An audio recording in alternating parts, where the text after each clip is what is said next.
One of the questions that I get asked quite often is, what's the best piece of home exercise equipment? And that's a really kind of challenging question to answer. The assault bike here is a great piece of equipment. I love the fact that I've got 3 of these in the gym. I have clients that have them at home. They are phenomenal. But at $800, it's a pricey piece of equipment, and there's a lot of moving parts. Now, the more moving parts anything has, the more stuff there is to potentially go wrong. I haven't had any problems with my bikes. I think these things are great, but like I said, if you have moving parts, then you have something that needs to be taken care of. And at 800 bucks, you have a piece of equipment that only does one thing, but it does it really, really well. For about $800 worth, I've got about $800 worth of kettlebells right here. And I think that the kettlebell is probably one of your most versatile pieces of equipment. Now, the nice thing is that there are no moving parts on these things, so there's nothing to go wrong. You will have a kettlebell for 100 years. You'll pass this down to your grandkids, your great-grandkids. And they are zero maintenance with no moving parts. There's really nothing to go wrong with them. Choosing a kettlebell, trying to find the right one, that can be a little bit more challenging because there's all these different options and sizes. I start over here with a 15-pound kettlebell and work our way all the way up to a 106-pound kettlebell. Do you need that many? Do you need that kind of wide variation? No, you don't. But what you want to do is kind of figure out what's going to work for you. If you're going to make the investment, if you're going to buy a kettlebell or two, then you want to make sure that you get a size that's going to give you the most bang for your buck. And how do we want to look at that? If you're fit, in shape, if you've worked with kettlebells before, I would say that your best bet and best starting weight for most exercises is probably going to be something that's about 25% of your body weight. For me, in this case, my 24 kilo by 53-pound kettlebell, that's going to kind of hit that sweet spot. Okay, so for me, that 24 kilo is going to be a great kettlebell for a lot of different activities, a lot of different exercises. I'm going to be able to do quite a bit with it. All right, so pretty much every single exercise that I need to do, I can do with one 24 kilo kettlebell. Moving up a step, I've got my 32 kilo. Now this guy is a lot bigger. This guy is about a third of my body weight. And it's going to, there's some exercises that maybe I'm not going to want to do, but it's a stretch, it's a challenge. So I can do most of the exercises that I need to do or want to do with a 32 kilo kettlebell. But it's going to take a lot more out of me, and I'm not going to get anywhere near the reps. So that 24 kilo, it's more versatile, more reps, longer workouts. That 32 kilo kettlebell, fewer reps, more strength building, and there's some exercises that maybe I'm not going to want to try.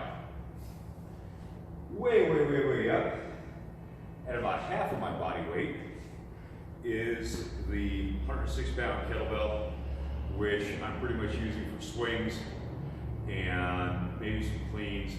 But this one is outstanding for just developing force, developing power through the hips. So if I'm going to swing this kettlebell,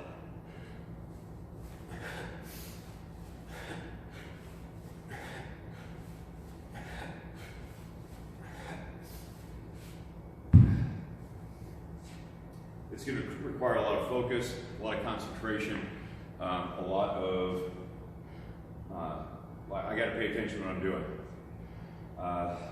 I'm only going to use that for swings and maybe one or two other exercises, but for, like, so just that ability to produce force it's outstanding. You get that metabolism ramped up, it's outstanding.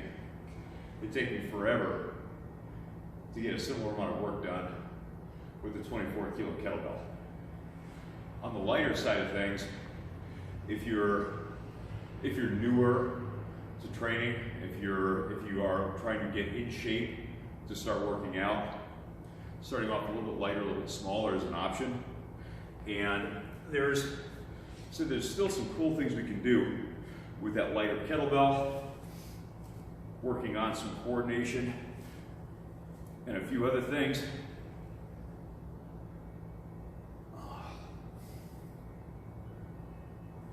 But for general workout, I personally am going to need something a little bit heavier. Maybe you want to split the difference. There's a 44-pound, 45-pound kettlebell that kind of goes nicely in between the 16 and the 24 kilo. If I switch back and forth between kilo and pounds, just please bear with me. Getting into the lighter weights, the 12 kilo, 26, 27 pounds, 20 pounder, 15 pounder. On this end, my 9 and 11-year-old daughters are on this end. And granted, my kids are pretty fit, they're pretty active, but a full-grown adult should probably not be worrying about a 15 or a 20-pound kettlebell. A full-grown adult, male or female, should probably be starting in that 25-pound, 12 kilo, maybe that 20-pounder. But I think that with a little bit of practice, you're going to find that you'll outgrow that one very quickly. So don't be afraid to get a kettlebell that might seem a little bit too heavy and work your way into it, grow into it. Because chances are, within a few weeks or a few months, you're going to be looking at the next step, the next size up.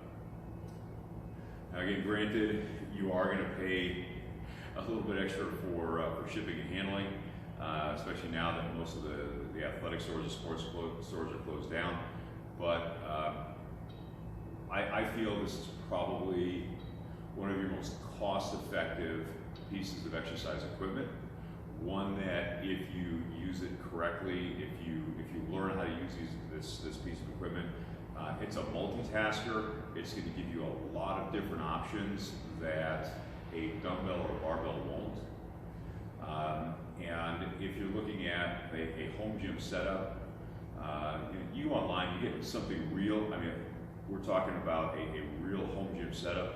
You could be spending thousands of dollars on a rig, on bars, on bumper plates, on benches, on all these things. So what's the best piece of equipment? First and foremost, it's the one that you're going to use. So this might be a great piece of cardio equipment, but if you're not going to use it, if it's just going to sit in your garage and collect dust, if it's going to be in your bedroom or in front of the TV and it turns into a clothes rack, you've got an $800 clothing rack. That doesn't do you any good. If you have something that's simple, effective, and that you'll use, then it's worth a couple of bucks. It's worth a couple of $100 with shipping costs. Now, how do we use them? That's coming next. My brother Kevin, he asked for some more of the instructional videos. So Kevin, they're coming up. We're gonna get a few things out there, get you engaged, get you involved, and we're gonna get a few more people moving. Maybe get a couple of kettlebells sold, and keep the UPS driver in shape too, because he's the one that's got to deliver it to you. Anyhow, the kettlebell is what I think is going to be the best piece of home exercise equipment, provided you're going to use it.